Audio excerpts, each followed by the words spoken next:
आज हामी अब अर्गनाइजेसनल कन्फ्लिक्टको बारेमा डिस्कसन गर्छौं।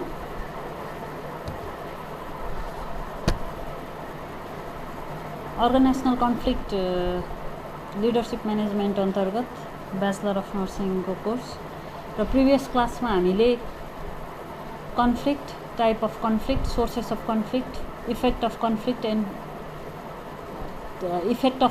And type of conflict, stage of conflict, reaction of conflict, the difference between competition and conflict, how to build teamwork and cooperation so that it can be minimized भनेर deal गरेका थियौं। र आजको क्लासमा हामी how to manage and resolve the conflict situation,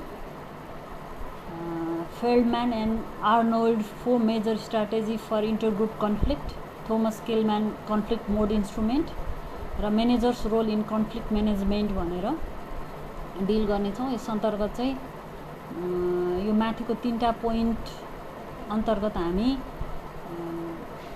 conflict management स्ट्राटेजीहरू different राइटरका अनुसार अथवा different management थ्योरिस्टका अनुसारले चाहिँ कन्फ्लिक्ट म्यानेजमेन्ट गर्ने डिफ्रेन्ट स्ट्राटेजीहरूको बारेमा डिल गर्छौँ।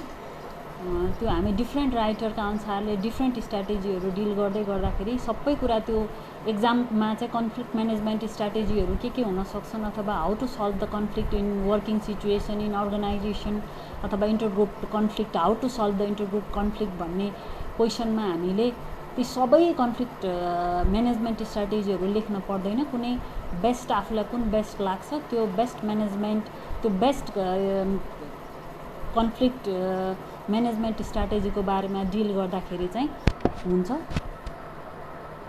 त्यसले गर्दाखेरि हामीले यो मध्ये अब सबै आज डिल गर्दाखेरि कुन चाहिँ सजिलो लाग्छ अथवा इफेक्टिभ लाग्छ त्यो कुराहरू हामी चाहिँ एक्जाममा लेख्न सक्छौँ। अब फर्स्टमा how to manage and resolve the conflict situation in organisation अथवा भनौँ यसलाई चाहिँ इन्टरग्रुप कन्फ्लिक्ट रिसोल्युसन भनेर पनि भन्न सकिन्छ। हामी फर्स्टमा कलेक्टिभ बार्गेनिङबाट सुरु गरौँ।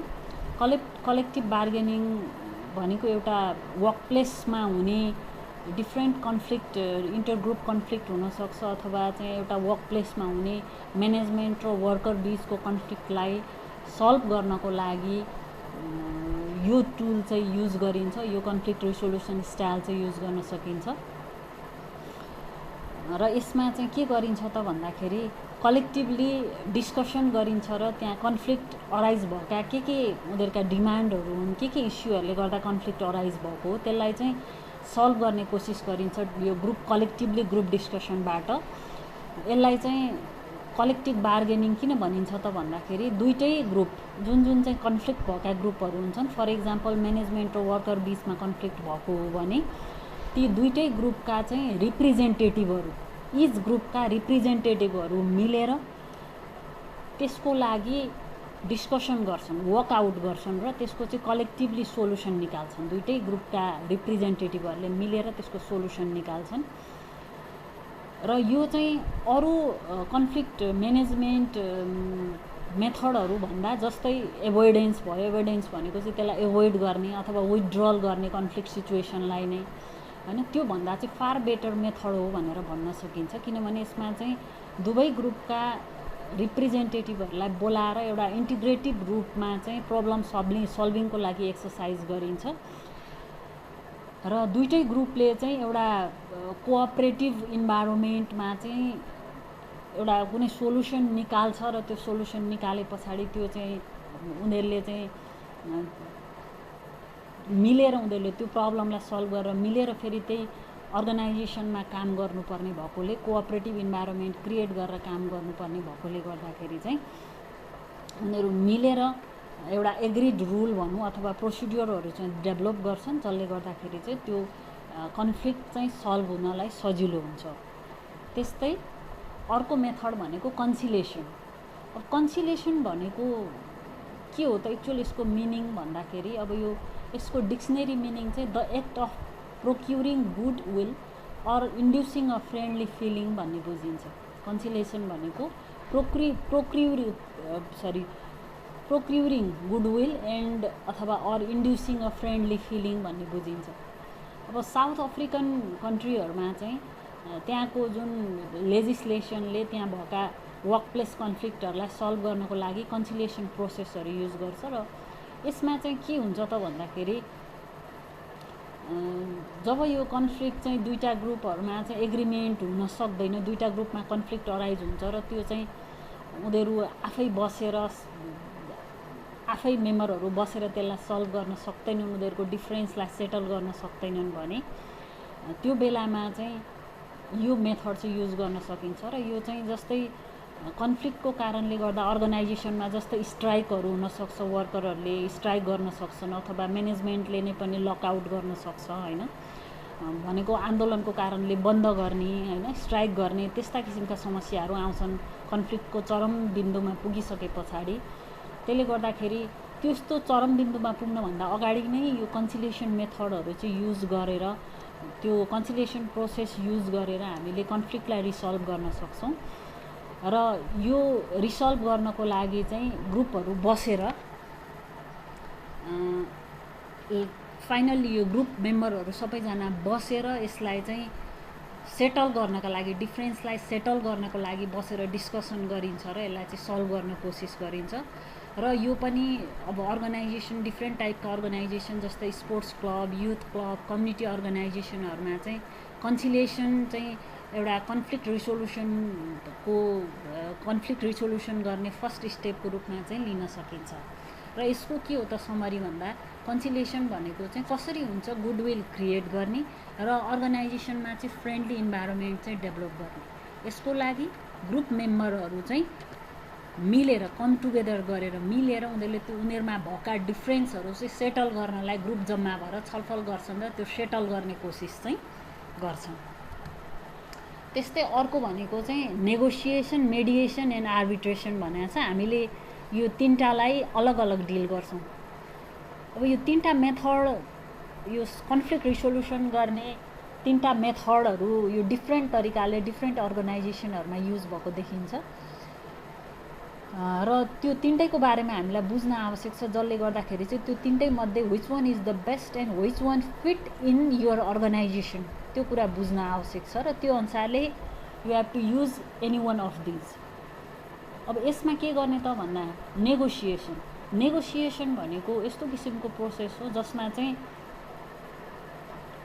कन्फ्लिक्ट सिचुएसनलाई सल्भ गर्नको लागि, उनीहरूमा भएको जुन डिफ्रेन्सेसहरूलाई रिसल्भ गर्नको लागि र एग्रिमेन्टमा पुग्नको लागि ग्रुप रिप्रेजेन्टेटिभहरू बसेर यसलाई पनि डिस्कसन गर्छन्। र ग्रुप रिप्रेजेन्टेटिभहरू चाहिँ एउटा मिलेर ग्रुप बनाउँछन्, रिप्रेजेन्टेटिभहरूको ग्रुप हुन्छ र त्यो सिचुएसनलाई चाहिँ स्टडी गरेर त्यसमा भएका डिफ्रेन्सहरूलाई रिसल्भ गर्ने र एग्रिमेन्टमा पुग्ने कोसिस गरिन्छ। र यो चाहिँ एउटा प्लान्ड प्रोसेस हो, डेलिबरेट प्रोसेस हो। र यसमा चाहिँ रिप्रेजेन्टेटिभहरूबाट, ग्रुपका रिप्रेजेन्टेटिभहरूबाट चाहिँ यो उनीहरूमा भएका प्रब्लमहरूलाई सल्भ गर्नको लागि कोसिस गरिन्छ र लास्टमा चाहिँ एग्रिमेन्टमा पुग्नको लागि चाहिँ कोसिस गरिन्छ। र यसको चाहिँ के हुन्छ त भन्दाखेरि, अब यसको आउटकम चाहिँ अब त्यसको पावर रिलेसनसिपमा डिपेन्ड हुन्छ। कुनै ग्रुप मोर पावरफुल छ भने उसको पक्षमा पर्न जान्छ त्यो, भनौँ न त्यो अब नेगोसिएसनको रिजल्ट हो। अथवा एउटा ग्रुपले विन गर्छ भने अर्को ग्रुपले लस गर्छ यसमा चाहिँ।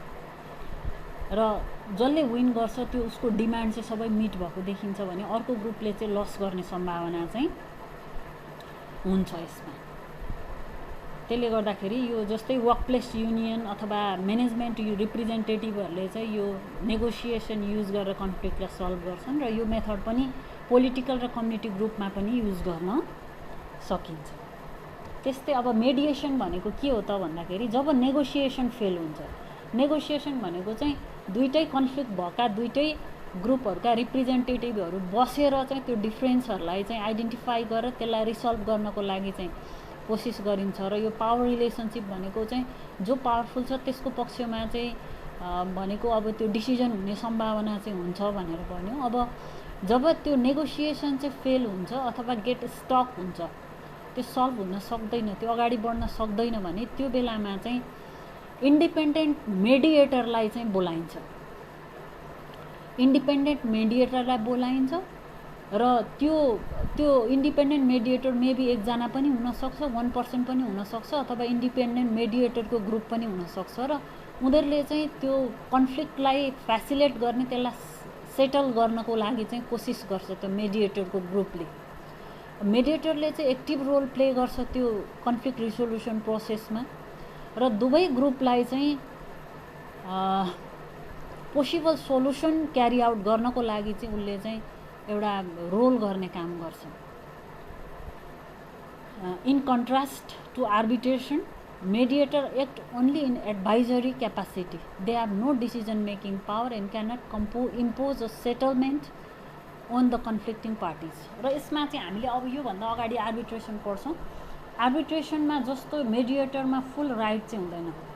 मेडिएटरले चाहिँ जस्ट एडभाइजरी क्यापासिटी मात्रै हुन्छ र उसमा एडभाइजरी राइट मात्रै हुन्छ र उसले चाहिँ दुईटै ग्रुपको लागि डिसिजन कन्फ्लिक्ट रिसोल्युसन गर्नको लागि डिसिजन गरिदिने पावर हुँदैन। उसले चाहिँ जस्ट सजेसन दिने काम मात्रै गर्छ र उसले आफ्नो डिसिजन इम्पोज गर्नको चाहिँ सक्दैन। उसले जस्ट ग्रुपहरूलाई चाहिँ प्रब्लमलाई बुझेर एउटा सोल्युसनको लागि सजेस्ट गर्छ र ऊ चाहिँ एकदमै स्किलफुल हुन आवश्यक छ र त्यो प्रब्लमलाई राम्रोसँग बुझिसके पछाडि दुवै ग्रुपको जब उसले ट्रस्ट गेन गर्छ र दुवै ग्रुपले चाहिँ जब उसलाई बिलिभ गर्छ अथवा ट्रस्ट र कन्फिडेन्स गेन गरिसके पछाडि उसले गरेको जुन बेस्ट सजेसन हुन्छ त्यो चाहिँ सजेसन चाहिँ दुवै ग्रुपले मानेर त्यो चाहिँ प्रब्लम सल्भतिर जाने। अब आर्बिट्रेसन भनेको चाहिँ मेडिएसन भन्दा अलिकति फरक हुन्छ। यसमा के फरक त भन्दा यसमा चाहिँ एउटा इन्डिपेन्डेन्ट पर्सन एपोइन्ट गरिन्छ अथवा जजलाई एपोइन्ट गरिन्छ त्यो डिस्प्युटलाई सल्भ गर्नको लागि अथवा चाहिँ सेटलमेन्ट गर्नको लागि। टर्म अफ सेटलमेन्ट बनाइन्छ, त्यस पछाडि उसलाई चाहिँ एकजना जज एडजुडिकेटरलाई अथवा जजलाई चाहिँ एपोइन्ट गरिन्छ र त्यो दुवै पार्टीले त्यो जुन जज हुन्छ जजलाई चाहिँ दुवै पार्टीले एग्री गरेको हुनुपर्छ। दुवै पार्टीले एग्री गर्ने किसिमको त्यस्तो किसिमको जजलाई एपोइन्ट गरेको हुनुपर्छ र त्यो जजले गरेको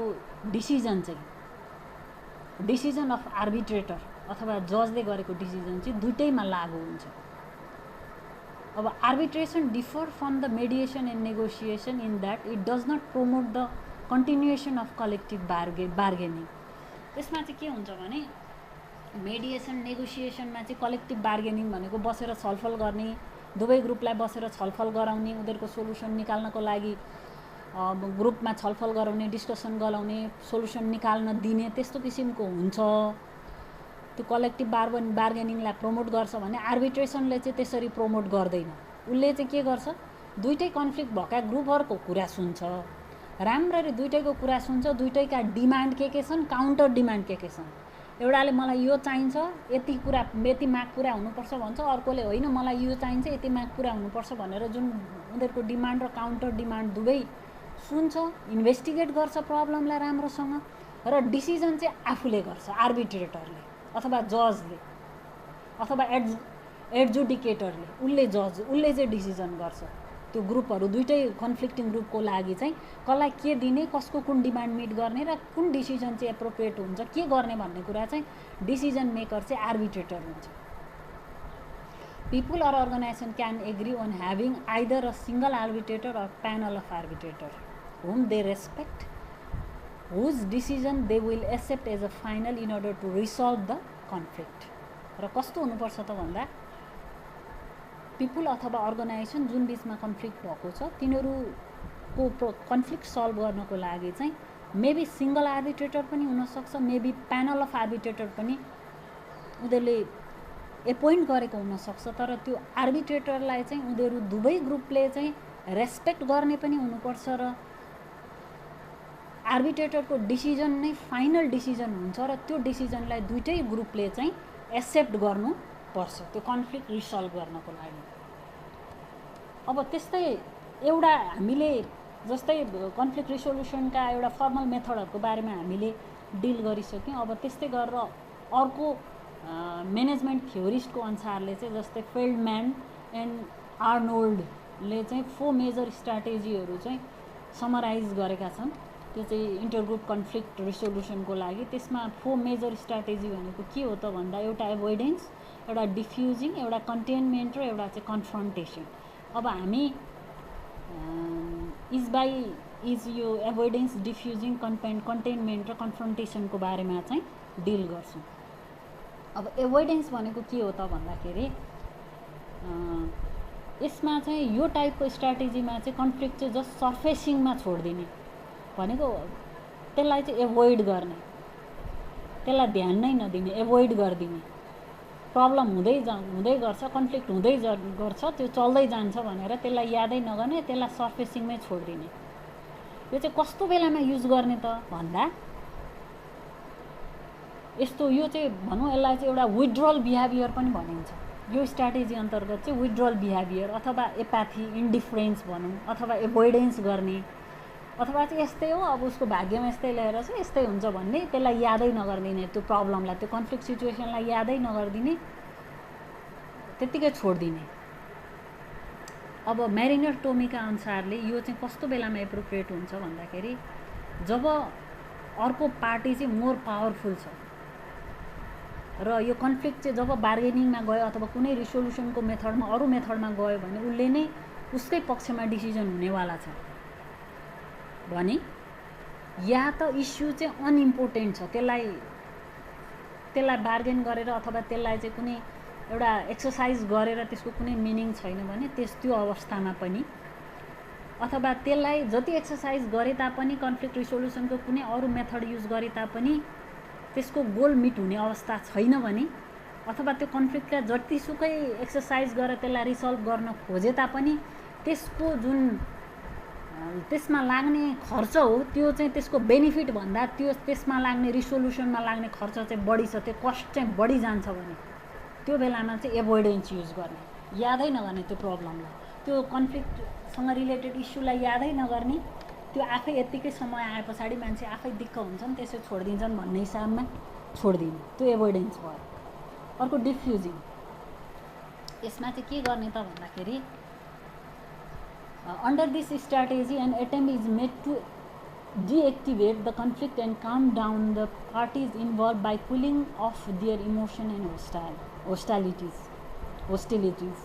यसमा के गर्ने त भन्दाखेरि त्यो कन्फ्लिक्टलाई डिएक्टिभेट गर्ने र त्यसमा जुन कन्फ्लिक्टमा इन्भल्भ भएका पार्टीहरू हुन्छन् तिनीहरूको इमोसनलाई र होस्टिलिटिजलाई चाहिँ कुलिङ डाउन गर्नको लागि स्ट्राटेजीहरू अपनाउने। र यसमा चाहिँ एभोइडेन्स भन्दा अलिकति यो अलिक इफेक्टिभ मानिन्छ, मोर इफेक्टिभ मानिन्छ प्रब्लमलाई एड्रेस गर्नको लागि, तर कन्टेनमेन्ट भन्दा चाहिँ लेस इफेक्टिभ भन्ने मानिन्छ।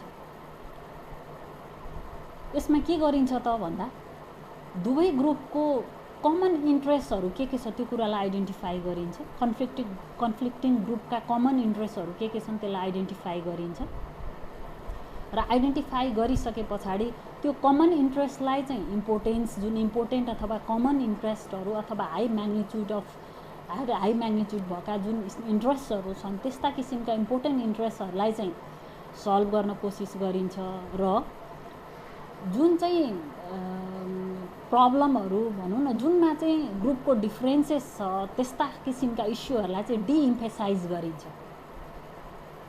यो डिफ्युजिङमा चाहिँ। The idea is that parties will accommodate through their generous, liberal and self-sacrificing behavior. Since under this strategy, one party has to give up something that one value for a concession, compromise. It also calls for compromising behavior. अब यसमा के हुन्छ त भन्दाखेरि liberal हुनुपर्छ अथवा self स्याक्रिफाइसिङ हुनुपर्छ, किनभने उनीहरूका सबै डिमान्डहरू पुरा हुन्छन् भन्ने छैन। जुन डिमान्ड चाहिँ एकदमै इम्पोर्टेन्ट छ त्यस्तो किसिमको डिमान्ड अथवा दुईटैको कमन इन्ट्रेस्टलाई मात्र मिट गर्न कोसिस गरिन्छ र जुनमा चाहिँ उनीहरूको चाहिँ जुन प्रब्लममा चाहिँ उनीहरूको चाहिँ एउटै मत छैन अथवा कमन इन्ट्रेस्ट छैन जुन प्रब्लममा त्यसलाई चाहिँ डिफ्युज गर्नको लागि कोसिस गरिन्छ। त्यसले गर्दाखेरि चाहिँ यसमा चाहिँ प्रत्येक पार्टीले इच पार्टीले नै समथिङ चाहिँ लस गर्नुपर्ने हुन्छ, गिभ अप त्याग्नुपर्ने हुन्छ हैन, र कम्प्रोमाइज गर्नुपर्ने हुन्छ दुवै पक्षले। यसलाई अर्को भाषामा कम्प्रोमाइजिङ बिहेभियर पनि भनिन्छ डिफ्युजिङलाई। त्यस्तै अर्को कन्टेनमेन्ट, अब यो स्ट्राटेजीमा के गरिन्छ त भन्दाखेरि Under this strategy, some conflict is allowed to surface but carefully contained, controlled by spelling out, making clear which issues are to be discussed and how they are to be solved. The concerned parties collaborate to find mutually satisfying solution. Here the problem are identified, alternative explored and ramification considered until difficulties are resolved. यो चाहिँ डिफ्युजिङ भन्दा पनि अझै strong method हो। यसमा के गरिन्छ भन्दा जुन चाहिँ एकदमै भनौँ न एकदमै सल्भ गर्नुपर्ने प्रब्लमहरू छ त्यसलाई चाहिँ एकदमै सुपरफिसियल प्रब्लमलाई छोडिन्छ र जसलाई चाहिँ सल्भ गर्नुपर्ने छ त्यसलाई चाहिँ क्लियर गरिन्छ, डिस्कसन गरिन्छ, त्यसलाई क्लियर गरिन्छ डिस्कसन गरेर जुनलाई सल्भ गर्नुपर्ने हो, जुन चाहिँ एकदमै ठुला प्रब्लम छन् जसलाई सल्भ गर्नै पर्ने छ त्यस्ता किसिमका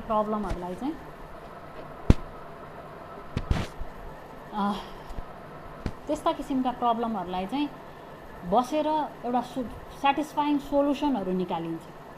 सोलुसन निकाल्न भन्दा अगाडि के गरिन्छ भन्दा प्रब्लमलाई आइडेन्टिफाई गरिसकेपछि त्यसका अल्टरनेटिभ सोलुसनहरू के हुन सक्छन् भन्ने कुरा एक्सप्लोर गर्ने र त्यो सोलुसन्स रिलेटेड अथवा त्यो प्रब्लम रिलेटेड कन्सिक्वेन्सेसहरू के हुन सक्छन् भनेर त्यसलाई पनि इभ्यालुएसन गर्ने।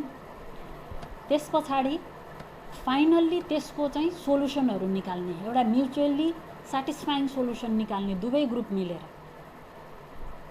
अब यसमा के गरिन्छ भन्दाखेरि यसमा डिफ्रेन्ट पर्सपेक्टिभबाट यो मेथडमा चाहिँ डिफ्रेन्ट पर्सपेक्टिभबाट चाहिँ एक्सर्साइज गरिन्छ। डिफ्रेन्ट पर्सपेक्टिभको इन्साइट चाहिँ युज गरेर त्यो प्रब्लमलाई सल्भ गर्न कोसिस गरिन्छ। यसमा नेगोसिएसन पनि युज हुन्छ, बार्गेन पनि युज हुन्छ हैन। त्यो सबै कुरा चाहिँ युज गरेर एउटा मल्टिपल एस्पेक्टबाट मल्टिपल इन्साइट युज गरेर चाहिँ प्रब्लमलाई सल्भ गर्ने कोसिस गरिन्छ कन्टेनमेन्टमा। किनभने हरेक प्रब्लमलाई चाहिँ आइडेन्टिफाई गर्ने, डिस्कसन गर्ने, आइडेन्टिफाई गर्ने, त्यसको अल्टरनेटिभ एक्सप्लोर गर्ने, त्यसको कन्सिक्वेन्सेसहरूलाई इभ्यालुएसन गर्ने र फाइनल्ली सोलुसन निकाल्ने ग्रुप मिलेर, त्यो चाहिँ कन्टेनमेन्ट भयो। This strategy is appropriate when open discussion have failed and the conflicting group are of equal power. जब दुवै कन्फ्लिक्टिङ ग्रुपहरू चाहिँ इक्वल पावरका छन् र पहिले गरेका डिस्कसनहरू चाहिँ यो फेल भइरहेछन् भने यो बेलामा चाहिँ कन्टेनमेन्ट मेथड चाहिँ एप्रोप्रिएट हुन्छ। त्यस्तै अर्को कन्फ्रन्टेसन। कन्फ्रन्टेसन भनेको चाहिँ के हो त भन्दाखेरि यो कन्फ्लिक्ट नेगोसिएसनमा एकदम कमनली युज हुँदै अथवा इन्क्रिजिङली युज हुँदै आएको मेथड हो। यसमा चाहिँ under this strategy this is at the other end of continuum from the एभोइडेन्सको ठ्याक्क अपोजिट कन्टिन्युम हो। कन्टिन्युम भनेको त हामी बुझ्छौँ होला, ठिक अपोजिट इन्ड। एभोइडेन्समा कम्प्लिटली त्यो प्रब्लमलाई एभोइड गरिन्छ, नेग्लेक्ट गरिन्छ भने कन्फ्रन्टमेन्टमा चाहिँ कम्प्लिटली आइडेन्टिफाई गरेर कम्प्लिटली सल्भ गर्ने कोसिस गरिन्छ। यसमा अल इस्युहरू चाहिँ ओपनली ल्याइन्छ। यसमा ओपनली इस्युहरू चाहिँ ओपनली एक्सप्लोर गरिन्छ र कन्फ्लिक्टिङ ग्रुपहरूले चाहिँ डाइरेक्टली कन्फ्रन्ट गर्छन् इस्युहरूलाई र कसरी सल्भ गर्न सकिन्छ भन्ने कुरा चाहिँ यसमा चाहिँ डिस्कसन गरिन्छ। र एकर्डिङ टु विल्सनको अनुसारले कन्फ्रन्टेसन मेथडमा चाहिँ मेजर दुईटा स्टेज हुन्छन्। इनिसियल स्टेजमा चाहिँ पार्टिसिपेन्टले चाहिँ आर्ग्यु गर्छ त्यो प्रब्लमको इम्पोर्टेन्स के हो, उसको डिमान्डको इम्पोर्टेन्स के हो र उसको भ्यालिडिटी अथवा उसको पोजिसन चाहिँ के छ भनेको के कुरा उसले मिट गर्न चाहन्छ, उसले के उसको माग के छ, त्यो कन्फ्लिक्टसँग जुन इस्युहरू छ त्यसमा उसको मागहरू के छ, उसको पोजिसन के छ, त्यसमा त्यो दुवै पक्षको बारेमा पार्टिसिपेन्टहरूले चाहिँ आर्ग्यु गर्छन्। आफ्नो इम्पोर्टेन्स के, मलाई यो चाहिन्छ, यो कुरा पुरा हुनै पर्छ, यो माग छ मेरो, यो चाहिँ सबै कम्प्लिटली पुरा हुनै पर्छ भनेर उसले के कुराहरू चाहिँ राख्छ र उसको त्यसमा पोजिसन के छ कन्फ्लिक्ट इस्युमा, त्यो कुरा चाहिँ फर्स्टमा इनिसियल फेजमा त्यो कुरा एक्सर्साइज गरिन्छ। त्यस पछाडि सेकेन्ड स्टेजमा चाहिँ दुईटै ग्रुपको लागि मिल्दो एउटा एग्रिमेन्ट खोजिन्छ र त्यो एग्रिमेन्ट खोजिसके पछाडि ताकि दुईटै ग्रुपलाई चाहिँ मिलोस् त्यस्तो किसिमको एग्रिमेन्ट खोजिन्छ र उनीहरूको जुन बिग्रेको रिलेसनसिप हो कन्फ्लिक्टको कारणले त्यो अर्गनाइजेसनभित्र त्यो रिलेसनसिपलाई चाहिँ अब फेरि पहिलेकै अवस्थामा ल्याउनको लागि चाहिँ कोसिस गरिन्छ, रिलेसनसिपलाई रिबिल्ड गर्नको लागि कोसिस गरिन्छ। Then dispute concentrate on strengthening a new viewpoint and new aspect of their relationship in order to consolidate any gain that have been made during the confrontation. र कन्फ्रन्टेसनमा चाहिँ त्यो एउटा कमन एग्रिमेन्ट निकालिसके पछाडि त्यसलाई कसरी लागू गर्ने, त्यो एग्रिमेन्टलाई चाहिँ कसरी new aspect of their relationship कसरी बनाउने र कसरी त्यसलाई चाहिँ स्ट्रेन्थेन गर्ने, कसरी लागू गर्ने भन्ने कुरा चाहिँ एक्सर्साइज गरिन्छ अथवा लागू गरिन्छ, त्यो चाहिँ कन्फ्रन्टेसन भयो।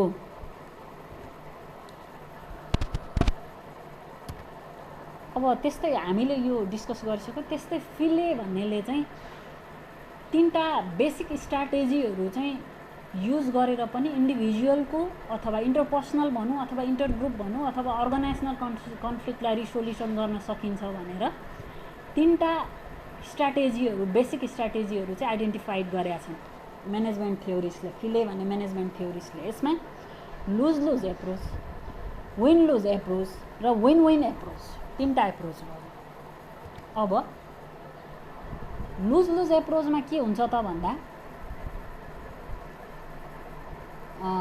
in this approach conflict becomes personal rather than problem centered.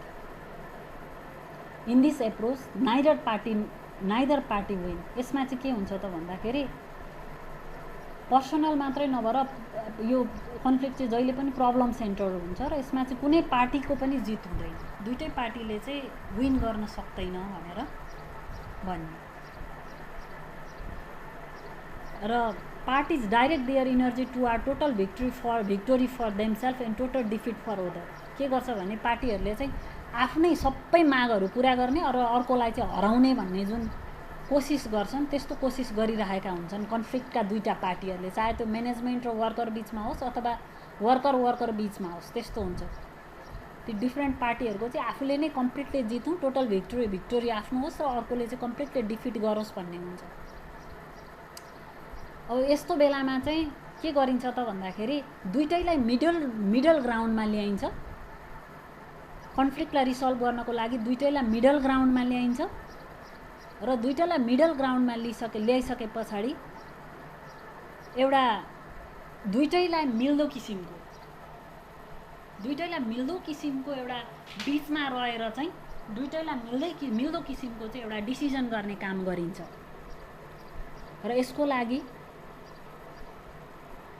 एउटा न्युट्रल थर्ड पार्टी चाहिँ एज अ आर्बिट्रेटरको रूपमा पनि युज गर्न सकिन्छ। तर दुईटैको कम्प्लिट डिमान्ड चाहिँ पुरा हुँदैन, त्यसले गर्दाखेरि चाहिँ बोथ पार्टी लस। यसमा चाहिँ त्यस्तो हुन्छ।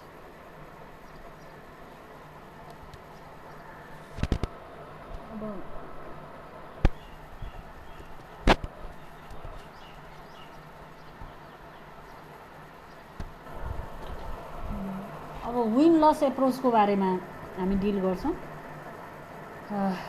र यो चाहिँ कस्तो हो त भन्दाखेरि एउटा पावर ओरिएन्टेड एप्रोच हो। This approach is power oriented and associated with physical aggression and punishment to gain control over other. यसमा चाहिँ पावर ओरिएन्टेड हुन्छ र जुन चाहिँ पावरफुल ग्रुप हुन्छ त्यसले चाहिँ फिजिकल एग्रेसन र पनिसमेन्ट अपनाउँछ, अर्को जुन ग्रुपलाई उसले कन्ट्रोल गर्न सक्छ, अर्को कन्ट्रोल ओभर ग्रुपमाथि। Here the conflict are personalized and each party sees the issue from his/her own viewpoint rather than a problem that needs a solution and strive for a total victory। भनेको यसमा चाहिँ conflict भएका ग्रुपहरूले चाहिँ आफ्नो हिसाबले त्यो इस्युलाई हेर्छन्, आफ्नो भ्यू पोइन्टबाट इस्युलाई हेर्छन्, ताकि प्रब्लमलाई सल्भ गर्नुपर्छ भन्ने होइन कि जसरी भए पनि मैले जित्नुपर्छ र मेरै डिमान्डहरू मिट हुनुपर्छ भन्ने हिसाबले टोटल भिक्टोरी आफ्नो हुनुपर्छ भन्ने हिसाबले चाहिँ लिन्छन् यसमा चाहिँ। र एकर्डिङ टु सिम्सको अनुसारले चाहिँ यो स्ट्राटेजीमा चाहिँ के गरिन्छ त भन्दाखेरि यसमा चाहिँ this strategy is commonly observe in competitive type of culture where one party in dispute attempts to gather forces to win the other party loses. भनेको एउटा ग्रुपमा चाहिँ एउटा ग्रुप पावरफुल हुन्छ र त्यसले चाहिँ कम्प्लिटली आफूसँग भएको फोर्सेसहरू युज गरेर विन गर्छ भने अर्को पार्टीले चाहिँ लस गर्छ। When party in dispute go into competition, they are high on assertiveness and low on cooperation। यसमा के हुन्छ त भन्दाखेरि जब दुईटा ग्रुपहरू चाहिँ कम्पिटिसनमा जान्छन्, एउटाले चाहिँ एउटामा चाहिँ दुवैमा भनौँ न हाई अन एसर्टिभनेस हुन्छ भनेको जसरी पनि आफ्नो गोल मिट हुनै पर्ने भन्ने हुन्छ दुइटैको, र कोअपरेसन चाहिँ लो हुन्छ। अर्कालाई कोअपरेट गरौँ, अरूलाई जित्न दिउँ भन्ने भावना चाहिँ हुँदैन। कम्प्लिटली मैले जित्नुपर्छ भन्ने भावना हुन्छ दुवै ग्रुपमा। र one party gain is another party's loss. In this strategy someone always loss which may cause them to be a bitter and revengeful. यसमा के हुन्छ त भन्दा एउटा पार्टीले जित्छ नै कम्प्लिटली र अर्को पार्टीले हार्छ, र यसमा चाहिँ जसले हार्छ ऊ चाहिँ उसमा चाहिँ एउटा बिटर एक्सपिरियन्स र रिभेन्जफुल बदला लिने भावना सधैँ रहिरहन्छ। र यो भनेको चाहिँ विन लस एप्रोच भनेको चाहिँ अर्गनाइजेसनको कन्फ्लिक्ट रिसल्भ हुने एउटा राम्रो मेथड चाहिँ होइन, किनभने जसले लस गर्छ ऊ सधैँ बिटर एक्सपिरियन्स र रिभेन्जफुल भइरहन्छ र उसले फेरि पनि मौका पाउने बित्तिकै त्यो इस्युलाई चाहिँ फेरि पनि अगाडि बढाउन कोसिस गर्छ। त्यसले गर्दाखेरि कन्फ्लिक्ट कम्प्लिटली रिसल्भ चाहिँ हुँदैन यो स्ट्राटेजीमा। त्यस्तै गरेर विन विन एप्रोच अर्को चाहिँ यो in contrast to loss loss and loss win loss strategies, this approach focus on goal rather than on person.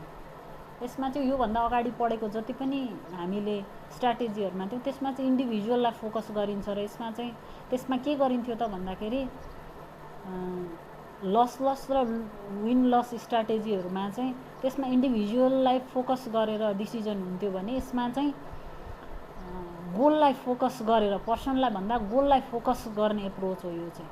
यसमा कोलाबोरेटिभ टेक्निक अपनाइन्छ र इन्टिग्रेटिभ एप्रोचले दुवैको कन्सेन्ससमा, दुवैको डिमान्डमा चाहिँ दुवैलाई इभ्यालुएसन गरेर इक्वल डिसिजन मेकिङ गर्ने काम चाहिँ हुन्छ।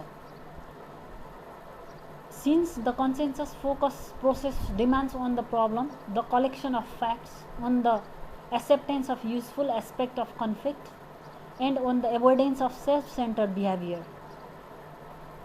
सेल्फ सेन्टर बिहेभियरलाई एभोइड गर्ने र त्यो कन्फ्लिक्ट रिलेटेड जुन इस्यु छ त्यसलाई चाहिँ राम्रोसँग, त्यो प्रब्लमलाई चाहिँ राम्रोसँग त्यो रिलेटेड फ्याक्टहरू कलेक्ट गर्ने, उनीहरूको सेल्फ सेन्टर बिहेभियरलाई एभोइड गर्ने, कम्प्लिटली एभोइड गर्ने। त्यस पछाडि चाहिँ उनीहरूको पर्सनल भन्दा, उनीहरूको पार्टीको अथवा इन्डिभिजुअलको निड भन्दाखेरि त्यो प्रब्लम के हो त त्यसलाई आइडेन्टिफाई गरेर ग्रुप डिसिजन गरिन्छ र त्यसलाई चाहिँ अल्टरनेटिभहरू पनि एक्सप्लोर गरिन्छ र बेस्ट अल्टरनेटिभलाई चाहिँ चुज गरिन्छ र त्यो अनुसारको चाहिँ प्लानिङ गरिन्छ र डिफ्रेन्ट रोलहरू डिफाइन गरिन्छ त्यसलाई इम्प्लिमेन्टेसन गर्नलाई र इभ्यालुएसन गरिन्छ फाइनल डिसिजनलाई। यसरी कम्प्लिट एउटा डेलिभरेट भन्नु एउटा प्लान प्रोसेस अपनाइन्छ विन विन एप्रोचमा चाहिँ, र इन्डिभिजुअललाई फोकस नगरिकन प्रब्लमलाई फोकस गरिन्छ, प्रब्लमलाई इभ्यालुएसन गरिन्छ, त्यसका अल्टरनेटिभहरू के हुन्छन्, अल्टरनेटिभ कोर्स अफ एक्सनहरूलाई सबैलाई इभ्यालुएसन गरिन्छ, एक्सप्लोर गरिन्छ, बेस्ट अल्टरनेटिभलाई चुज गरिन्छ, त्यसलाई सल्भ गर्नको लागि प्लानिङ गरिन्छ र डिफ्रेन्ट रोलहरू क्यारी आउट गरिन्छ, डिफ्रेन्ट रोलहरू डिभाइड गरिन्छ मेम्बरहरूलाई, त्यो प्रब्लमलाई इम्प्लिमेन्ट गरिन्छ र फाइनल्ली इभ्यालुएसन गरिन्छ। यसरी दुवै पक्षले जित्ने गरी, दुवै पक्षको हितमा हुने गरी डिसिजन लिने काम चाहिँ यसमा हुन्छ। दुवै पक्षको विन गराउने एप्रोच चाहिँ यसमा फलो गरिन्छ। Since innovation, creativity and energies are expanded at solving the problem rather than demeaning the other party involved, this is the most desirable strategy of conflict resolution from the organization point of view. र organization को point of view बाट यो चाहिँ सबैभन्दा most desirable strategy हो conflict resolution को, किनभने यसले कुनै पनि स्पेसिफिक पार्टीलाई चाहिँ डिमिनिङ गराउने काम हुँदैन र एउटा इनोभेटिभ क्रिएटिभिटी युज गरेर इनर्जीहरूलाई चाहिँ दुवै ग्रुप पक्षको इनर्जीलाई युज गरेर प्रब्लम सल्भ गर्ने कोसिस गरिन्छ। This approach is desirable because the need and desire of both parties in conflict solution situation are met, both receive rewarding outcome which bring satisfaction to them, hence energy is expanded on innovation. भनेको यो चाहिँ functional conflict भनेर हामीले पढाएको थियौँ।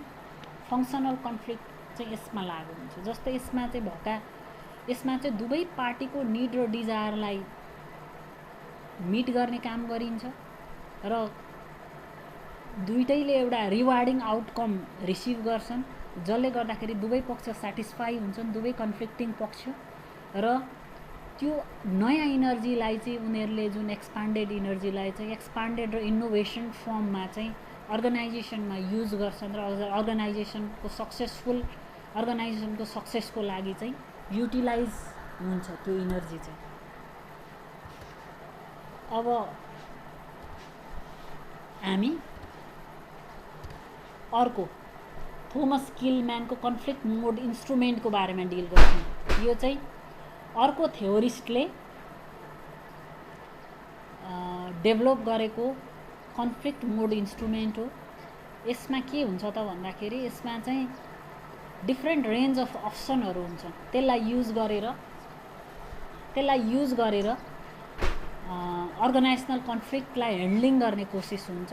यो पिक्चरले धेरै कुरालाई देखाउँछ। यसमा चाहिँ यो पिक्चरलाई चाहिँ कन्फ्लिक्ट रिसोल्युसन ग्रिड भनिन्छ र यो चाहिँ वाइडली एक्सेप्टेड रिसर्चबाट प्रुभ भएको एउटा कन्फ्लिक्ट मोड इन्स्ट्रुमेन्ट हो र यो चाहिँ थोमस किलम्यानले डेभलप गरेको इन्स्ट्रुमेन्ट हो। अब हामी पिक्चर हेरौँ।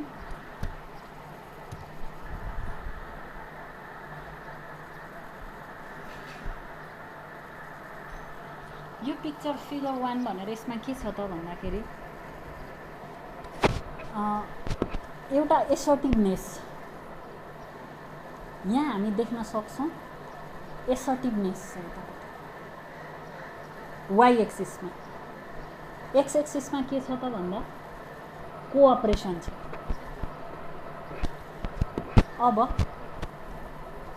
वाइ एक्सिसको एसर्टिभनेस तल बटममा लो छ र टपमा हाई छ। त्यस्तै कोअपरेसन पनि यो जिरोमा, वाइ र एक्स एक्सिसको पोइन्टमा, कनेक्सन पोइन्टमा, मिटिङ पोइन्टमा कोअपरेसन लो छ भने यो साइडमा हाई छ। अब यो इन्स्ट्रुमेन्टभित्र एभोइडिङ, कम्पिटिङ, कोलाबोरेटिङ, एकोमोडेटिङ र बिचमा चाहिँ कम्प्रोमाइजिङ भनेर छ। यो बुझौँ हामीले।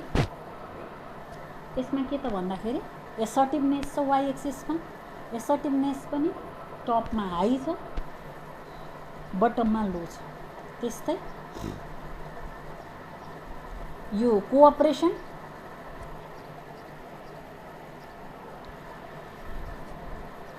लो छ र यो साइडमा एकोमोडेटिङतिर हाई छ। अब यो डिफ्रेन्ट 5वटा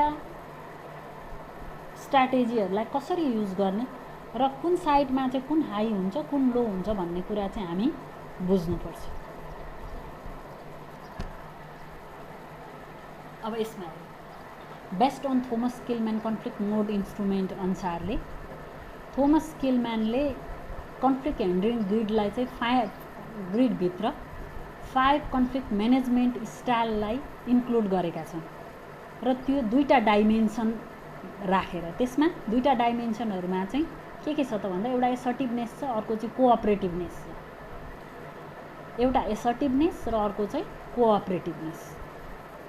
अब एसर्टिभनेस भनेको के हो त भन्दाखेरि is the motivation of an individual to achieve his her own goal, objective and outcome.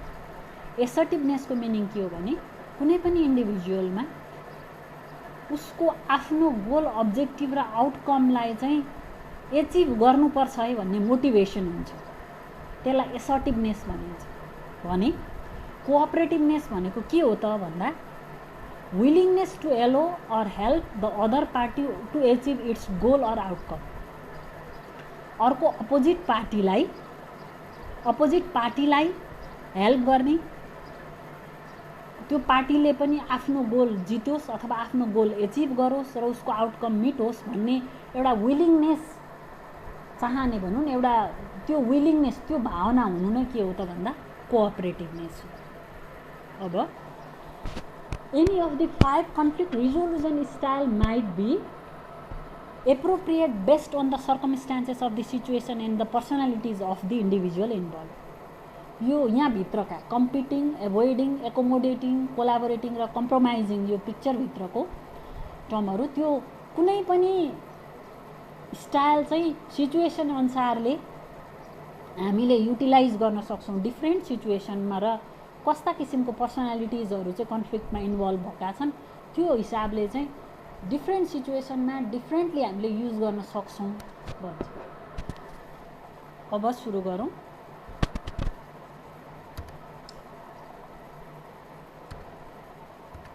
एभोइडेन्स अथवा एभोइडिङ कन्फ्लिक्ट रिजोल्युसन स्टाइल। एभोइडिङ, फर्स्टमा एभोइडिङ छ। एभोइडिङ भनेको के हो त भन्दाखेरि लो अन बोथ एसर्टिभनेस एन्ड कोअपरेटिभनेस। एभोइडिङ भनेको यो एभोइडिङ भनेको लो अन एसर्टिभनेसको पनि लो र कोअपरेटिभनेसको पनि लो हो यो एभोइडिङ। अब यसमा के हुन्छ त भन्दाखेरि यसमा चाहिँ manager is not very cooperative in helping the other individual to achieve their goal, but neither is he aggressively pursuing his or own preferred outcome in the situation. न त उसले उसमा एसर्टिभनेस नै हुन्छ, न त उसमा एसर्टिभनेस नै हुन्छ, न त उसमा कोअपरेसन नै हुन्छ। त्यसले गर्दाखेरि चाहिँ उसले चाहिँ न एग्रेसिभली आफूले कम्प्लिटली जितौँ अथवा आफ्नो गोल मिट गरौँ भन्ने नै भावना हुन्छ, न त अर्कोलाई हेल्प गरौँ, अर्कोको आउटकम अथवा अर्कोको गोल मिट होस् भन्ने नै चाहना राख्छ। यसमा चाहिँ the original problem conflict or situation is never directly address nor resolve. उसले यादै गर्दैन, एभोइड गरिदिन्छ त्यसलाई, न आफूले नै जित्ने न अरूलाई नै जित्न दिने, जस्ट एभोइड गरिदिन्छ र कम्प्लिटली रिसल्भ हुँदैन। However avoiding behaviour might be appropriate when the issue is perceive by the manager to be trivial. भनेको त्यत्रो अब त्यसलाई सल्भ गर्नै पर्छ, सल्भ जसरी पनि त्यसलाई चाहिँ सल्भ गर्नै पर्छ भन्ने किसिमको यदि त्यो देख्दैन यदि म्यानेजरले भने त्यसलाई चाहिँ यत्तिकै छोडिदिने, त्यसलाई इम्पोर्टेन्स नै नदिने।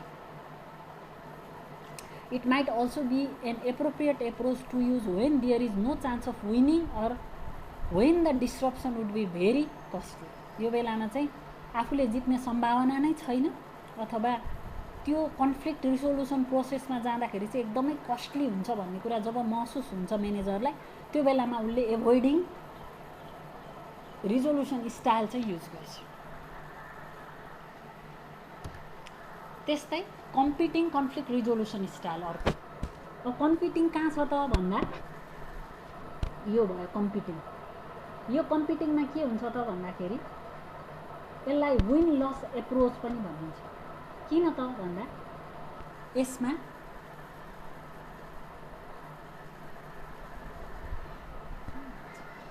के हुन्छ त भन्दा कम्पिटिङमा एसर्टिभनेस हाई हुन्छ हैन।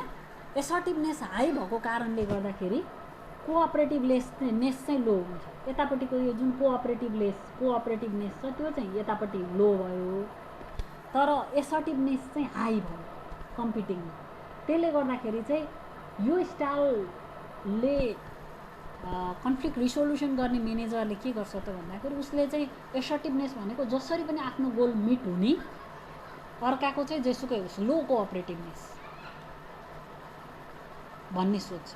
आफ्नो गोल जसरी पनि मिट गर्ने र अरूलाई चाहिँ कोअपरेट नगर्ने भन्ने सोच्छ। त्यसले गर्दाखेरि कस्तो बेलामा यो युज गर्ने भन्दा जब यस्तो बेलामा एप्रोप्रिएट हुन्छ जब क्विक डिसिजन लिनुपर्ने हुन्छ, अर्गनाइजेसनमा क्विक डिसिजनको आवश्यकता हुन्छ। जस्तै इमर्जेन्सीहरूमा सबैको भावना बुझ्न थाल्यो, सबैका प्रब्लमहरू सल्भ गरिदिन थाल्यो भने त्यो प्रब्लम कहिले पनि सजिलै सल्भ हुन सक्दैन र इमर्जेन्सी सिचुएसनमा लागू गर्न सकिँदैन। त्यसले गर्दाखेरि चाहिँ यदि अनपपुलर एक्सनहरू क्यारी आउट गर्नुपर्ने छ, urgent cost cutting action related अब कस्ट कटिङसँग त्यस्ता किसिमका डिसिजनहरू गर्नुपर्ने छ भने चाहिँ त्यो बेलामा कम्पिटिङ कन्फ्लिक्ट रिजोल्युसन स्टाइल चाहिँ बेस्ट हुन्छ। त्यस्तै एकोमोडेटिङ कन्फ्लिक्ट रिजोल्युसन स्टाइल। एकोमोडेटिङ भनेको के हो त भन्दा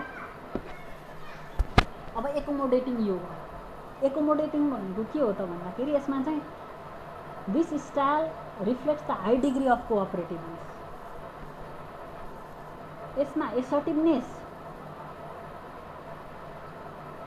लो हुन्छ तर कोअपरेटिभनेस चाहिँ हाई हुन्छ। यो एकोमोडेटिङमा कोअपरेटिभनेस चाहिँ हाई भएको कारणले गर्दाखेरि यो पिक्चरमा it has also labelled as a obliging manager using this style subjugates his or own goal, objective and desired outcome to allow other individual to achieve their goal and outcome। उसले के भन्छ भने छोडिदियो मैले जित्नुपर्छ भन्ने छैन, उसले अर्को अपोजिट पार्टीले जिते पनि हुन्छ अथवा सबअर्डिनेटले उसको हकमा डिसिजन भए पनि केही फरक पर्दैन गरिदिउँ भन्ने हिसाबले छोडिदिन्छ। उसले कोअपरेट गर्छ अर्को ग्रुपले। यो चाहिँ this behaviour is appropriate when people realise that they are in wrong or when an issue is more important to one side than in other. जस्तै एउटा अर्गनाइजेसनको म्यानेजरले के सोच्छ त भन्दाखेरि एउटा अर्गनाइजेसनको म्यानेजरले के सोच्छ भन्दा उसले उसको जुन वर्कर हुन् अथवा अपोजिट पार्टी हो त्यो अपोजिट पार्टी चाहिँ मतलब राइट छन्, ऊ आफू रङ छ, उसको अपोजिट पार्टी राइट छन् र उनीहरूको पार्टीको डिमान्ड चाहिँ सबै कुरा सही छ र मोर इम्पोर्टेन्ट छ भन्ने अवस्थामा चाहिँ त्यो बेलामा म्यानेजरले के सोच्छ त भन्दाखेरि accommodating conflict management conflict resolution style use गर्छ र उसले चाहिँ अपोजिट पार्टीले जितोस् भन्ने चाहन्छ अथवा हाई डिग्री अफ कोअपरेटिभनेसको बिहेभियर चाहिँ सो गर्छ। यस्तो यो चाहिँ कुन बेलामा एप्रोप्रिएट हुन्छ भने जब अपोजिट पार्टी अथवा डिफ्रेन्ट ग्रुपहरू बिचमा चाहिँ लङ टर्म एउटा रिलेसनसिप राम्रो डेभलप गर्नुपर्ने अवस्थामा चाहिँ यो टुल चाहिँ एप्रोप्रिएट हुन्छ। त्यस्तै कम्प्रोमाइजिङ भनेको यहाँ छ। कम्प्रोमाइजिङमा चाहिँ के हो त भन्दाखेरि दुईटै मोडरेट लेभलमा हुन्छ। एसर्टिभनेस पनि मोडरेट लेभलमा हुन्छ, यहाँ बिचमा भयो। त्यस्तै कोअपरेटिभनेस पनि बिचमा हुन्छ। एसर्टिभनेस पनि मिडिलमा हुन्छ, कोअपरेटिभनेस पनि मिडिलमा हुन्छ। त्यसले गर्दाखेरि चाहिँ moderate level of assertiveness and cooperativeness. Compromise can be referred as a bargaining or trading. It generally produces the suboptimal result। दुवै पक्षको भनेको आफ्नो पनि केही मिट हुन्छ, अरूको ग्रुपको पनि केही मिट हुन्छ। एसर्टिभनेसको मिड लेभल भनेको आफ्नो पनि केही मिट हुने हो र कोअपरेसननेसको मिड लेभल भनेको चाहिँ अर्को ग्रुपको पनि केही मिट हुने हो र त्यसले गर्दा यसलाई बार्गेनिङ अथवा ट्रेडिङ भनिन्छ। र दुवै ग्रुपको सब अप्टिमल रिजल्ट चाहिँ दुवै ग्रुपले सब अप्टिमल रिजल्ट पाउँछन्। This behaviour can be used when the goal of both side are equal importance, when both side have a equal power and when it is necessary to find the temporary and timely solution. त्यो बेलामा चाहिँ compromising conflict resolution style चाहिँ use गर्नुपर्छ जब दुवै साइडको goal चाहिँ equal इम्पोर्टेन्सको छ, दुवै साइड इक्वल पावरका छन् र दुईटैको चाहिँ टाइमली र टेम्पोररीली यसको सोल्युसन फाइन्ड आउट गर्न अथवा निकाल्न आवश्यक हुन्छ भने त्यो बेलामा चाहिँ कम्प्रोमाइजिङ चाहिँ युज हुन्छ। र यो बेलामा चाहिँ complex problem requiring problem solving approach भनेको जब प्रब्लम चाहिँ कम्प्लेक्स प्रब्लम हुन्छ तर त्यसलाई सल्भ गर्नुपर्ने हुन्छ भने त्यो बेलामा चाहिँ यो युज हुन्छ। अब कोलाबोरेटिङ भनेको के हो त भन्दा कोलाबोरेटिङ यहाँ छ। यसमा के हुन्छ भन्दा हाई डिग्री अफ एसर्टिभनेस पनि हाई छ प्लस कोअपरेटिभनेस पनि हाई छ। Win approach. This approach high on both assertiveness and cooperativeness is often described as win scenario. Both side creatively work toward achieving the goal and desire outcome of all parties involve. दुईटै ग्रुपले दुवै पक्षको complete goal meet गर्नको लागि भनेर exercise गर्छन्। यसमा चाहिँ क्रिएटिभली वर्क गर्छन्। Collaboration style is appropriate when concern are complex and creative or novel synthesis of idea is required। र दुवै पक्षले चाहिँ यसरी एक्सर्साइज गर्छन् त्यो कम्प्लेक्स अथवा त्यो क्रिएटिभ अथवा नोभल त्यो प्रब्लमलाई भनौँ त्यसलाई सल्भ गर्नको लागि चाहिँ एउटा नोभल क्रिएटिभ आइडिया युज गरेर त्यसलाई सल्भ गर्न कोसिस गर्छन् र दुवैको विन सिनारियो हुन्छ। The downside of this approach is that process of collaborating mandates sincere effort by all parties involved in and it may require a lot of time to reach a consensus। यसमा चाहिँ दुईटै ग्रुपले चाहिँ sincerely collaborating रूपमा चाहिँ काम गर्छन् मिलेर काम गर्छन्, फुल इफोर्ट युज गरेर दुवै पक्षको, र एकदमै लामो समय लट अफ टाइम चाहिन्छ यसलाई यो कन्सेन्ससमा पुग्नको लागि, र यो चाहिँ best method win win scenario, किनभने दुवै पक्षको जित हुन्छ र यसले चाहिँ अर्गनाइजेसनभित्र दुवै पार्टी सेटिस्फाई पनि हुन्छ, दुवैमा एक किसिमको बिटर एक्सपिरियन्स दुवैमा हुँदैन, दुवै सेटिस्फाई हुन्छ र अर्गनाइजेसनको लागि चाहिँ एउटा इनोभेटिभ डिसिजन हुनसक्छ त्यो बेलामा, किनभने दुवैले क्रिएटिभ भएर नोभल आइडिया युज गरेर त्यसलाई सल्भ गर्न कोसिस गर्छ। त्यस्तै हामीले यो पढिसक्यौँ थोमस किलम्यानको कन्फ्लिक्ट रिजोल्युसन टुल। यस पछाडि म्यानेजरको रोल के हुन्छ त कन्फ्लिक्ट म्यानेजमेन्ट गर्नको लागि भन्दा, अब there are many benefit to establishing and maintaining the appropriate amount of conflict in workplace, including increased harmony and productivity, pleasant working environment, reduction in stress and anxiety, and decreased victimized behavior. यसले भन्न खोजेको के हो त भन्दाखेरि एउटा appropriate लेभलमा चाहिँ कन्फ्लिक्टलाई वर्क प्लेसमा मेन्टेन गर्न चाहिँ आवश्यक छ, किनभने विदाउट कन्फ्लिक्ट छँदै छैन भने त्यो अर्गनाइजेसन चाहिँ प्यारालाइज हुन्छ, स्ट्याग्नेट हुन्छ, प्यारालाइज हुन्छ। त्यसले गर्दाखेरि एउटा मिनिमम लेभलको कन्फ्लिक्ट चाहिँ अर्गनाइजेसनमा मेन्टेन गर्न चाहिँ आवश्यक छ, र यसले गर्दाखेरि चाहिँ यसलाई चाहिँ स्टाफहरूलाई, वर्करहरूलाई चाहिँ भिक्टिमाइज बिहेभियरबाट डिक्रिज गराउने, उनीहरूमा भएको स्ट्रेस एन्जाइटीलाई रिड्युस गराउने, एउटा प्लिजेन्ट वर्किङ इन्भाइरोमेन्ट मेन्टेन गर्ने, वर्क प्लेसमा इन्क्रिज हार्मोनी युज गर्ने, होइन, यो सबैको लागि चाहिँ यो चाहिँ एउटा मिनिमम लेभलको चाहिँ स्ट्रेस चाहिँ आवश्यक हुन्छ, अथवा भनौँ न मिनिमम लेभलको कन्फ्लिक्ट चाहिँ अर्गनाइजेसनमा चाहिन्छ। In addition the manager who creates a stable working environment that minimise the antecedent condition for conflict has more time and energy to focus on meeting organisation and human resource need. एउटा अर्गनाइजेसनमा जुन म्यानेजरले एउटा stable working environment create गर्छ, जसले गर्दाखेरि चाहिँ antecedent भनौँ न कन्फ्लिक्ट रिलेटेड कन्डिसनहरू चाहिँ सधैँ मिनिमम लेभलमा हुन्छ अथवा त्यसलाई चाहिँ मिनिमाइज गरिरहन्छ भने उसलाई चाहिँ जुन ह्युमन रिसोर्स निड भयो त्यस्तै गरेर अर्गनाइजेसनको गोल मिट गर्नको लागि चाहिँ सजिलो हुन्छ। When conflict does not occur in unit, manager must be able to decision constructive from the destructive conflict.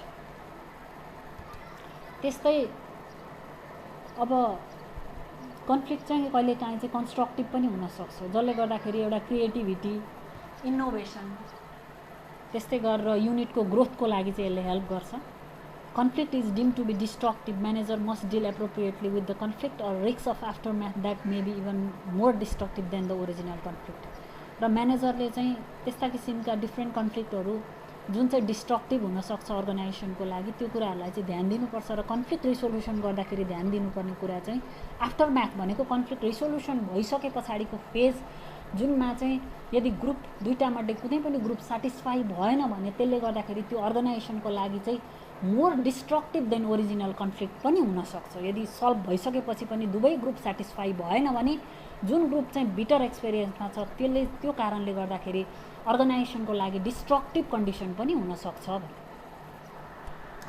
त्यस्तै गरेर consistently using conflict resolution strategy with win loss or loss outcome will create disharmony within the unit. यो मैले अघि deal गरिसकेँ। Leader who use optimal conflict resolution strategy with win win outcome promote increase employee satisfaction and organisational productivity. त्यस कारणले गर्दा लिडरको role भनेको एउटा optimal conflict resolution strategy यस्तो किसिमको हुनुपर्छ जसले गर्दा दुवै पक्षको विन विन आउटकमलाई प्रमोट गर्न सकोस् र इम्प्लोइको सेटिस्फ्याक्सनलाई इन्क्रिज गर्न सकोस् र अर्गनाइजेसनको प्रोडक्टिभिटीलाई बढाउन सकोस्।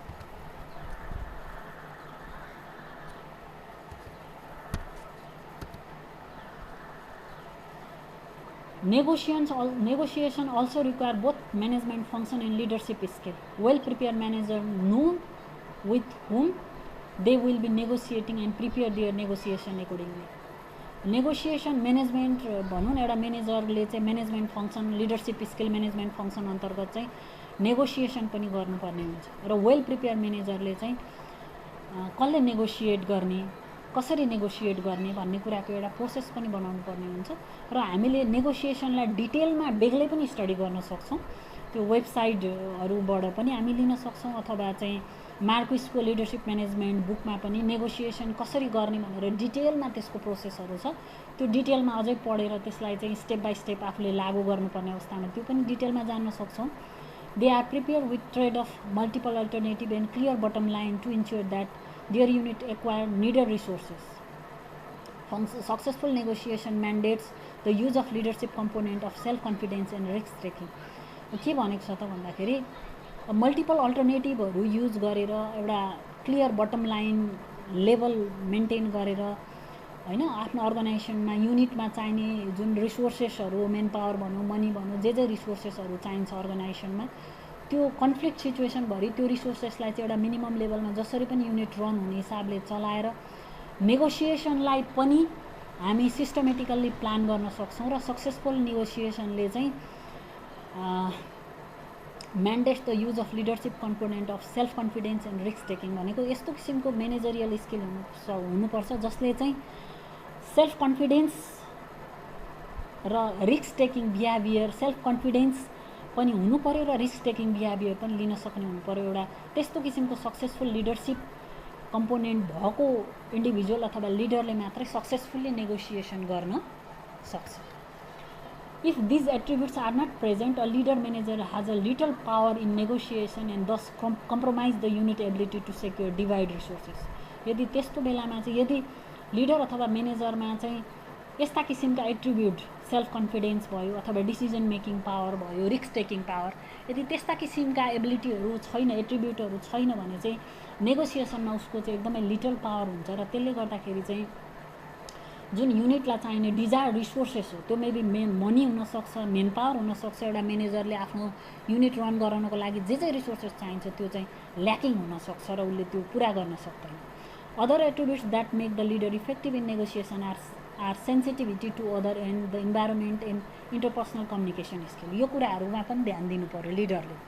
उसले चाहिँ नेगोसिएसन गर्दाखेरि चाहिँ सेन्सिटिभिटी टु अदर अरूप्रति पनि सेन्सिटिभ हुनु पर्यो कस्तो किसिमको बिहेभियर गर्ने र इन्भाइरोमेन्टप्रति सेन्सिटिभ हुनु पर्यो र कस्तो किसिमको चाहिँ एउटा इन्टरपर्सनल कम्युनिकेसन स्किल युज गर्ने त्यसमा पनि स्किलफुल हुनुपर्छ। The leader use of assertive communication skill rather than destructive टाइपको ट्याक्टिक होइन कि उसले चाहिँ एसर्टिभ टाइपको कम्युनिकेसन स्किल युज गर्ने जसले गर्दाखेरि चाहिँ एउटा सबै पार्टीमा चाहिँ एउटा एक्सेप्टेबल लेभलको सेटिस्फ्याक्सन चाहिँ डेभलप हुन्छ र नेगोसिएसनलाई चाहिँ इन्ड गर्न चाहिँ सकिन्छ र त्यसको रिजल्ट चाहिँ पोजिटिभ हुन्छ। ल यो रिलेटेड हामी अब क्वेसनको बारेमा डिल गर्नुपर्ने हुने गर्छौँ। यसमा यी डिफ्रेन्ट सोर्सेसबाट मैले लिएको र यसमा चाहिँ मार्क्विसको किताब पनि म हेर्नको लागि लिडरसिप एन्ड म्यानेजमेन्ट हेर्नको लागि अनुरोध गर्छु। त्यसमा पनि अझै राम्ररी प्र्याक्टिकल एस्पेक्टबाट दिएको छ र यो रिलेटेड केही छ भने अब हामी डिस्कस गरौँ।